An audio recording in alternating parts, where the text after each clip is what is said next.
You are watching Xirtus. I just was wondering because there's this meteor that's going to be like 177-foot diameter asteroid that's headed towards Earth, and they're like, oh, it's going to hit in like 2032, and it's now raised from a 2.6 to a 3.1 chance, and everyone should be worried. And I was just curious, Kurt, do you have any feelings about the end of the world and asteroids? Like, how much, like, how hopeful are you for an asteroid to set things right? You know?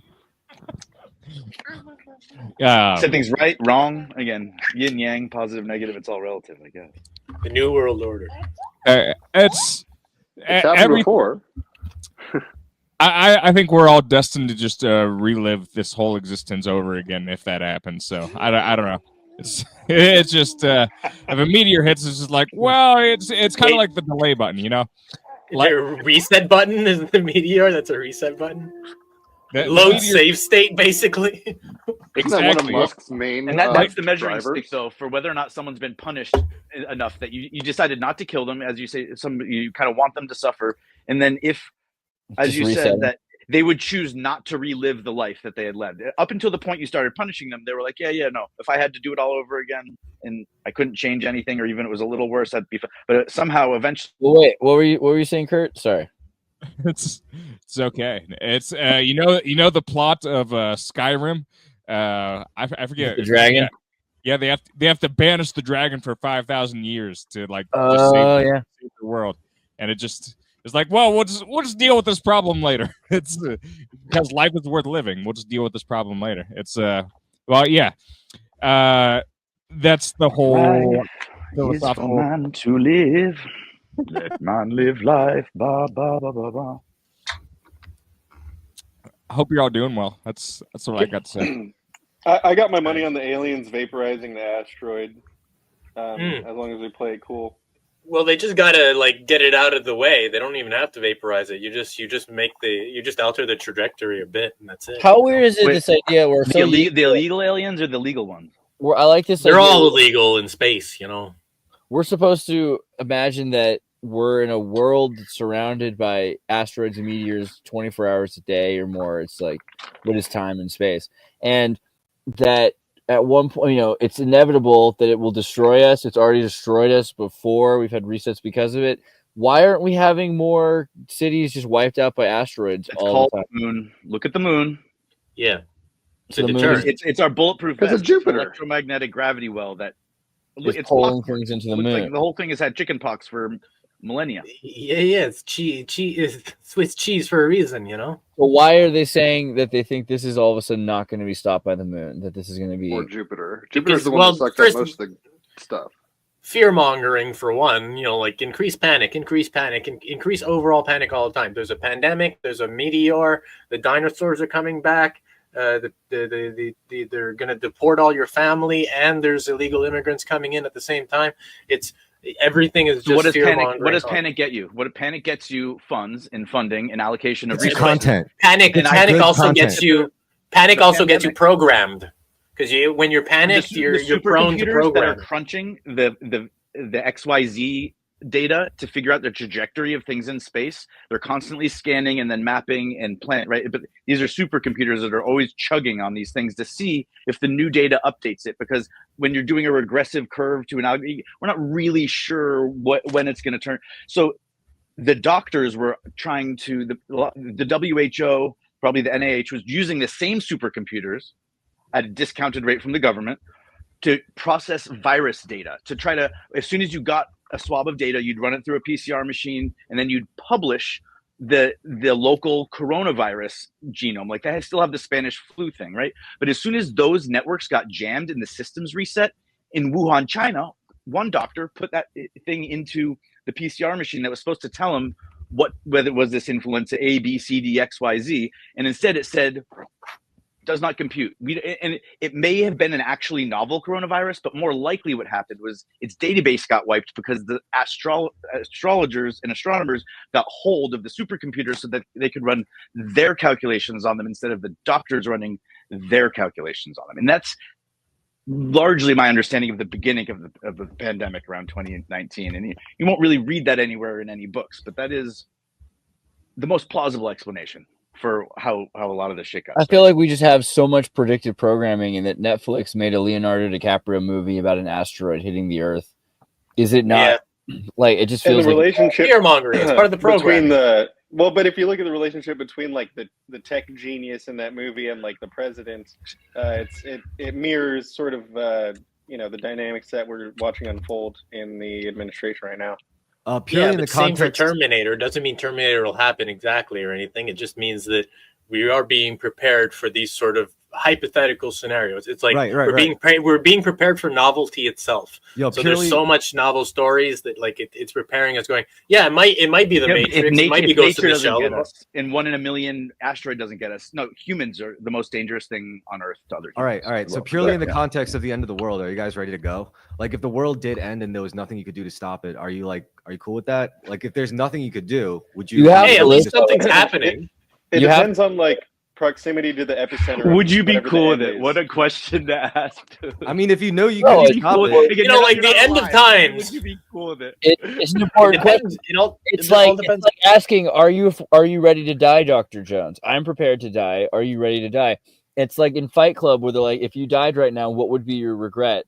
I wanted to paint a house. Build a house. Picture. Yeah, build a house. Like, what would you want it to say on your tombstone is another way to phrase that type of what if there's no more tombstones because everything goes? That's the thing. I think, are you ready for that? That's an important question. I think that's the way you have to live your life. How many people aren't ready for that? How many people would freak out? Like I've been in a plane. I was thinking about this the other day. I was in Bermuda, and all of a sudden it started free falling. We went down like hundreds of feet. People were vomiting. There's nosebleeds. I pulled out a vape because I was like, it's the end of the world. I'm gonna die. Yeah. And then we ended up recorrecting. And everything went back to normal. Everyone just let it go. They're like, yeah, I mean, if I was about to die, I probably would have vaped too. It was no problem. I'll light a cigarette for sure. 100%. You should have seen what they did in aisle 4 in row 4 though. They all took off their clothes and did something embarrassing, and then they're like, oh shit, mine's not going down. Right. Some people call their loved ones. Some people call the people they hate. I feel like there's something to it that a lot of people aren't ready to die at all times, and that there's a way to live your life that you're constantly ready to die at all times, even though you'd probably like to keep living. Like, I'm a big fan of life. I don't want to die, but if there was no choice, I guess would you be comforted by the idea that everyone has to go? It's like equal opportunity. That's even better. That's like democratic. So when an sure, but what bothers me is vampires. Yeah, the Social Security. I don't like immortals. I don't like vampires using our Social Security money either. I don't like the idea that I'm trapped in a reincarnation cycle while you have this sort of meta creature that lives for hundreds of years and controls me over multiple lifetimes. I don't like that shit. So if that's going on, is it possible that there are that many people that are that old and that they're doing a really good job of keeping it secret? It's a computational error. It defaults to 1875 if they don't have all. No. Did you see the chart that Elon published where it's broken down by age bracket? There's a whole bunch of people between 210 and 220, 230, and then it skips from 260 all the way to 360. And apparently there's like 1 or 2 people that are supposedly between 360 and 370 years old. Older than the United States. So maybe those are real vampires that are hidden. And they live Occam's razor, right? Okay, so now here's the thing. Here's the thing, guys. Hey, I'm just saying, it's a perfect place for a vampire. Everybody, calm down. Andrew was about to say something. Go ahead. Oh, nothing special. I wonder how much all of those people are collecting from Social Security versus how much Elon and his companies are collecting in government contracts. Yeah, but government contracts are different because we're getting something for those government contracts. It's not like the California Railroad. Supposed to, hypothetically.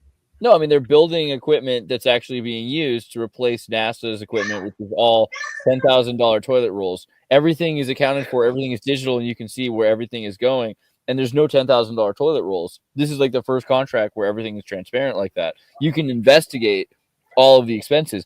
If there were some impropriety where someone looked at a SpaceX contract and said, wait, why is this happening? Don't you think that would be the biggest news? Because they're looking so hard they're always saying, oh, Trump and Elon could be doing this or that. But if they were, wouldn't they be pointing that out like everywhere left and right?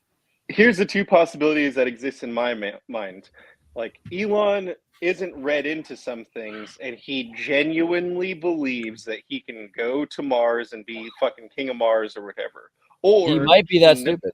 Or he knows that you can't get to Mars, and he just decided to craft his own money laundering scheme. That's It seems like that's the parallel most to that. likely thing. I think It's like the I Wright would- brothers argument, though. Like, you'll never fly a plane.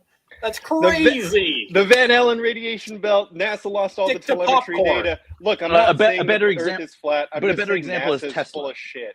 I agree. Tesla and the AC That's the motor. problem. Because the Wright brothers were not the first in flight. They were the first in self-powered flight with an internal combustion engine mounted on something made of fabric and wood. Whereas there had been plenty of jet-powered gliders that could go 100 miles with a big England. tank Yeah. of compressed gas bumping stuff They out the still back. And the plane and the wings were the same exact design. And all they did, because the Wright brothers worked at their father had a bicycle shop, and so they had all these extra pieces and castings and gears to play with, and eventually figured out how to have something that's small and compact and heavy that uses a really dense fuel source, and then take the rotational energy off of that to make a propeller. And that it was the first propeller plane. That was all they did. Jet planes existed before that, as did Yeah, of course, there's other flying things throughout history, of course. But, people said it would be impossible for them to do it. So I don't know. Yeah, and- I don't think he'll get to Mars personally, but he might be a stepping stone towards some solutions, if anything. He might be a failure in his lifetime, but a lot of people are. They become relevant later, if at all. I like Andrew's idea that if you know the lie so well, and then you try to debunk the lie and prove the truth to people, they shut you down. So instead, building into the lie and really, he's saying, "Oh, space is so real; it's the thing I care about the most." Then they're promoting him because he's promoting their lie.